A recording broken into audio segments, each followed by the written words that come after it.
it is for you guys to listen to the show on all the various sites. I see what I like. I see the glitches that I don't like about some of them. So, but on Mixler, you can jump right in. Although people tell me that they push updates that change things. So I guess don't get too comfortable with anything if you do use the Mixler app. But MIXLR, you can use it even if you listen to the show somewhere else to jump into the chat room and join my peanut gallery over there in the chat room every day in the conversation as well. Let's go to the phone line. Speaking of the conversation, let's get Jeff Gorman in on it. Jeff, how you doing today? I'm doing great. I'm doing great, J-Rock. I'm just happy to be here because yesterday we had no power. We had a tree fall down on the power line and knocked us completely out of commission, and it looks pretty, serious. But fortunately, we're all back and ready to go, so I'm able to be here.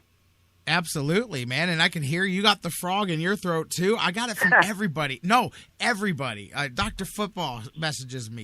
I was debating whether this thing was going to happen today. We're all getting it. It's that time of year. It's what happens, and although you wouldn't know it's that time of year as we're going through Tropical Vortex 14 right now, as all of a sudden, I don't know about, actually the temperature's dropping quickly today, but it's been near 70 for the last couple of days at certain points in time. I think it has in your area too. So a lot of the snow melted and you wouldn't know it was Thanksgiving week, but I could definitely tell this morning that the tide was turning on that one, so to say.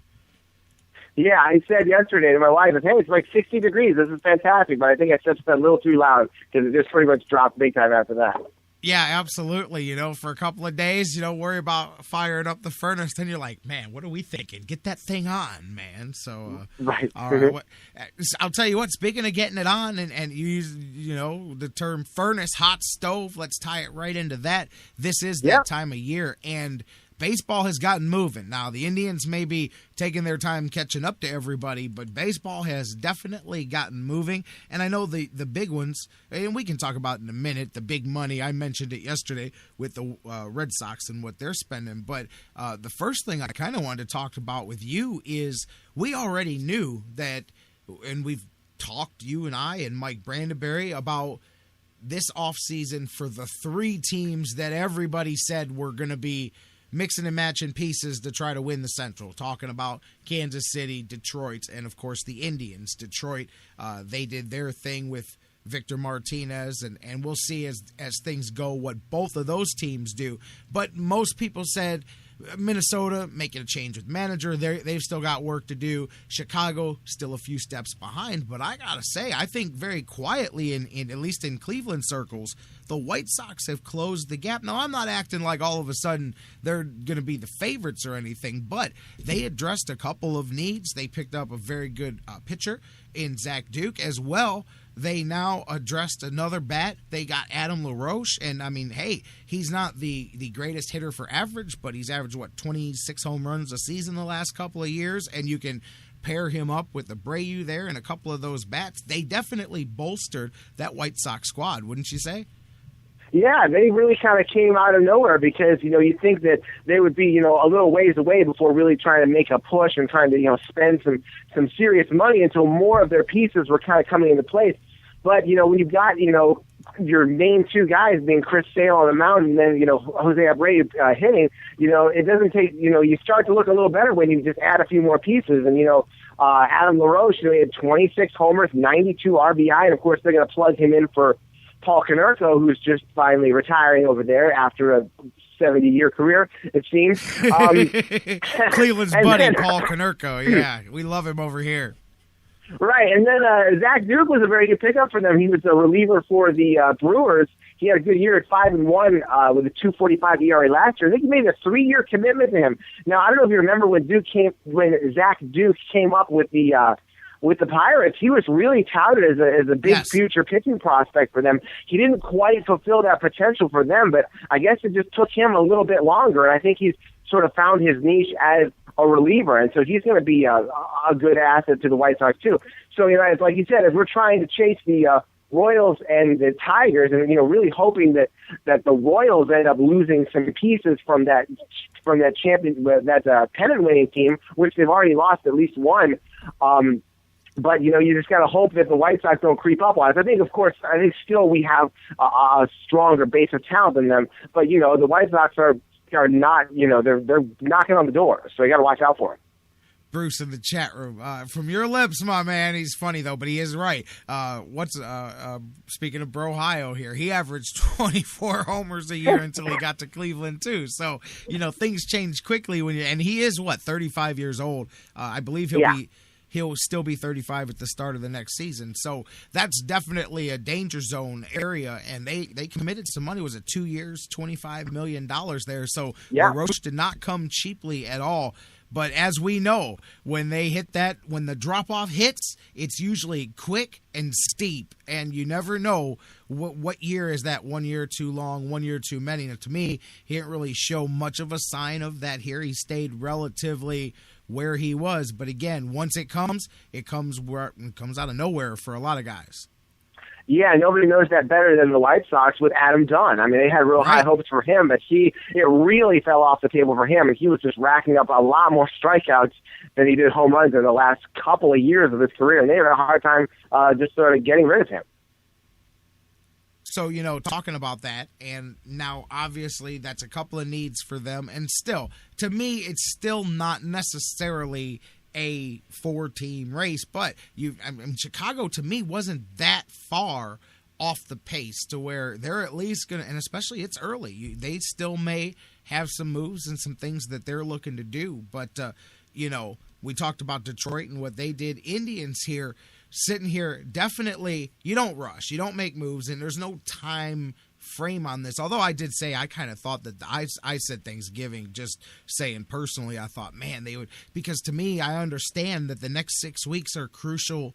And I know some people say, well, who cares about things like business purposes? But I do, and the Indians do. And if you care about baseball in Cleveland, you should care about the business side of it too, as far as putting butts in the seats. And I know that that's a long-term problem, and that's a whole discussion that we can go into different directions. But I'm just saying the generalization is that ticket sales move based off of what you do. And usually the bulk of the movement in the tickets there is going to be before or during the Christmas type season. Once you get into January, you're going to still be able to improve your team. The Indians have done that, but you minimize its help at the box office. That's all I'm saying. I'm not saying you make moves for PR, although there's nothing wrong with that either, but you just want to make sure that you get a little bit of juice out of what you do if you do make some moves here.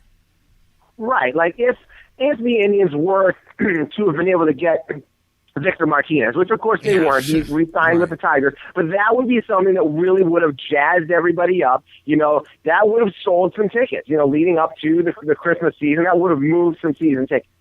That's everybody would have sort of a throwback, but he still had a great season last year.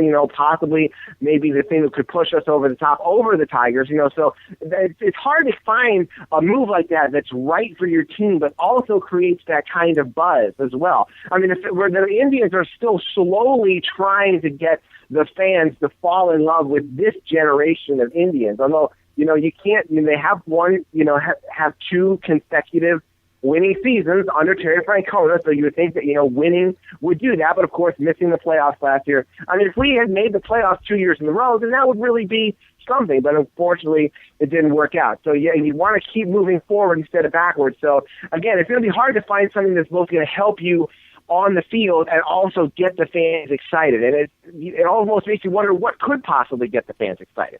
And as we know, and this will segue right into this, is that's going to come through the trade market because we're watching. Mm-hmm. And we just mentioned LaRoche, 2 year, $25 million. I mean, no matter what your hole is that you want the Indians to fill, we know the realities already of being the Indians in the marketplace when you've got a limited amount to work with, which, as we've said, at most the Indians will have $12 to $15 million to work with. But, that's a guy like Adam LaRoche with a deal at that level. Look at the Red Sox, and we were going to talk about that anyway, but I said yesterday to start the show, if you want to simplify it and sum it up into a bottom line kind of thing, the Red Sox woke up yesterday morning and signed the Cleveland Indians twice.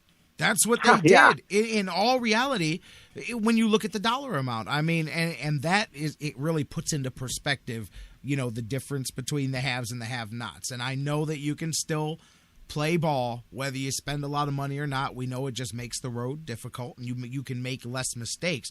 But yeah, I mean, look at the price of those guys, and obviously, I'll tell you what though, man. I've seen some people split on Pablo Sandoval, man, as far as being worth that amount, because, he had some, he has obviously good postseason success, and he's had a lot of exposure there to up that sample size a bit, and he's good. I like him, but some people questioning. It doesn't matter. You don't question when teams like the Red Sox want somebody, they say, what is it going to take to make this happen? And they go make it happen, and they did it. They got Ramirez, they got Kung Fu, and they're about to have Lester coming back, and of course your buddy Cespedes is over there as well too. But man, just like that, I said yesterday, the Red Sox fans, they don't get the speech that says, well, we got to tear down and build back up. They don't get the 5-year rebuilding plan. They go, look, it's going to stink this year, and then we're going to spend $300 million and fix it. Don't worry, just give us one bad season and we'll buy your love back. And then they go out and sign guys like that, and they have a Christmas spending spree a month early. Right, and we talked about this just a few days ago in football, how, a team can really fall completely off the table, but have, just everything just kind of went wrong that year, like it did for the Red Sox, but then, you plug in a few holes and you still have a lot of talent there that it just didn't work for them last year, and boom, you can go right back up to the top. And, it makes me wonder, you talk about teams like, you said, well, the Red Sox want guys like this, they can get them. It makes you wonder, with them signing Hanley Ramirez and Pablo Sandoval, would the Yankees maybe have gotten one of those two guys if they didn't have all that money committed to A-Rod, who is at this point almost worthless to them? Oh, that's a very good idea right there, no doubt, and that's something to think about too. They can't wait for the day that they're finally truly separated part and parcel from that whole deal there. And but you're right, and it may be because they're in that group too. Charles is right in the chat room. When I say Red Sox, I could equally just trade that out for Yankees, Dodgers, the big money squads. You got really those are the main three. Angels, that's your main groups right there.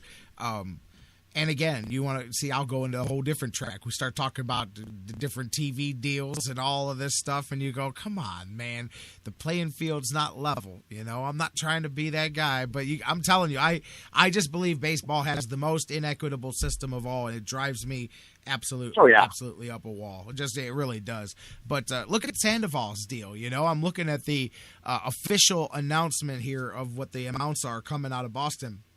He's getting a $3 million signing bonus, $17 million a year for the next 3 seasons, then $18 million in 2018 and 2019, and then there's a $17 million option year that can be bought out for $5 million.